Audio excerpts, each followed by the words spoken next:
अब नवंबर का असर दिखने लगा है। सुबहें धुंध की हल्की चादर के साथ खुलने लगती है। पत्थर के सड़कों पर गिरे पत्तों की खड़खड़ाहट हर कदम के साथ सुनाई देती है। बेकरी के बाहर फैली मक्खन और गर्म आटे की खुशबू हवा में घुलने लगती है। कॉफी शॉप से उठती गर्म भाप राह चलते कदमों को पल भर के लिए रोक लेती है और सेन रिवर के किनारे उसकी सतह पर तैरती हल्की सी धुंध शहर को धीरे धीरे ढक लेती है।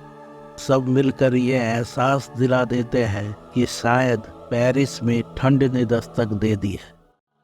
ठंड के साथ ही रातें लंबी होने लगती है और उन्हीं ठंडी रातों में सड़कों पर आहिस्ता आहिस्ता रोशनी उतरने लगती है।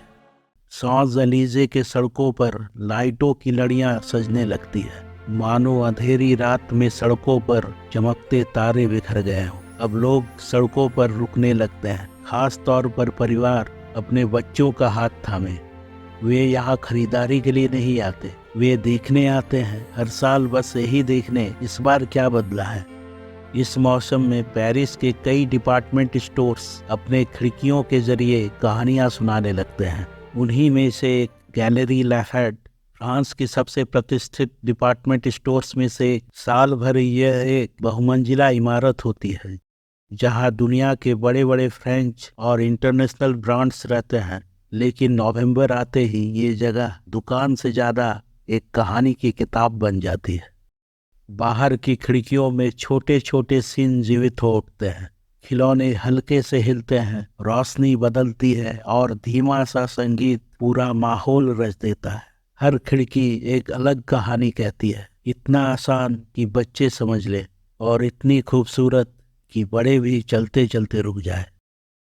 अंदर कदम रखते ही नजर अपने आप ऊपर उठ जाती है। ऊपर एक विशाल कांच का गुंबद रंगीन शीशों से सजा पुराने गिरजाघरों की छत की याद दिलाता हुआ, और उसी गुंबद के ठीक नीचे 20 से 25 मीटर ऊंचा एक पेड़ खड़ा दिखाई देता है, कभी सुनहरी चमक से नहाया हुआ तो कभी ठंडी नीली रोशनी में डूबा हुआ। ऊपर देखते ही गुंबद आसमान सा लगने लगता है और उस पेड़ पर टंगे चमकते सितारे आपको चुपचाप किसी परी कथा की दुनिया में धीरे धीरे खींच ले जाता है।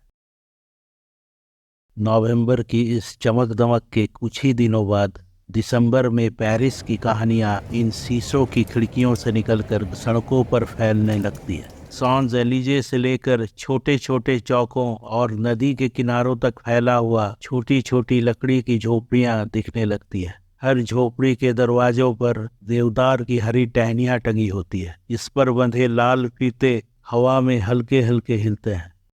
जहां हवा के साथ बहती गरम मसालों की वाइन, भुने चेस्टनट्स और ताजे क्रैब्स की खुशबू पूरे माहौल को खास बना देती है।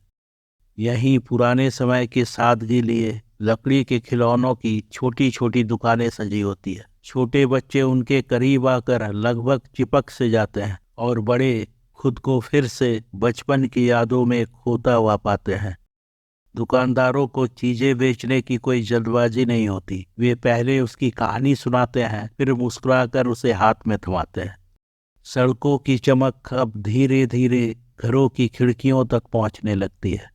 पेरिस के ज्यादातर रिहायशी इलाकों में सजावट बाहर नहीं लगाई जाती, लोग इसे खिड़कियों के भीतर लिविंग रूम तक ही रखते हैं ताकि खुशियां दिखाने की बजाय महसूस किया जा सके। खिड़कियों के सिल पर छोटी छोटी सफेद और क्रीम रंग की मोमबत्तियां रखी जाती है। ये फ्रांस और नॉर्दर्न यूरोप की बहुत पुरानी परंपरा है, बिजली के दौर से भी पहले की, जो आज तक चली आ रही है। ये मोमबत्तियां घर की गर्माहट और अपनापन महसूस कराती है। घरों में वही सजावट हर साल संभाल कर दोबारा लगाई जाती है।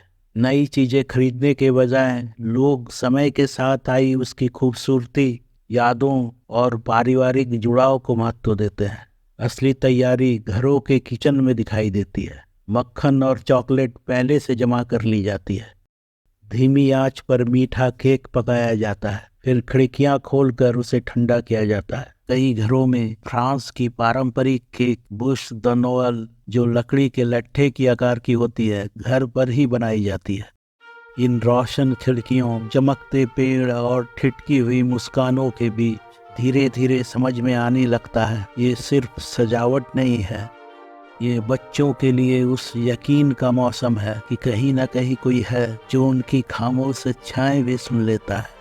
ये बड़ों के लिए कुछ दिनों का वो मौका है जब जिंदगी की तेज रफ्तार थम जाती है और वे अपने ही बचपन के दरवाजे पर चुपचाप दस्तक दे पाते हैं। और बुजुर्गों के लिए ये रोशनी, ये संगीत, ये इंतज़ार बस इसलिए है कि पूरा परिवार एक ही छत के नीचे फिर से इकट्ठा होगा। पेरिस के ठंड में अब ये साफ महसूस होने लगा है कि क्रिसमस घरों की ओर फिर से लौटने वाला है।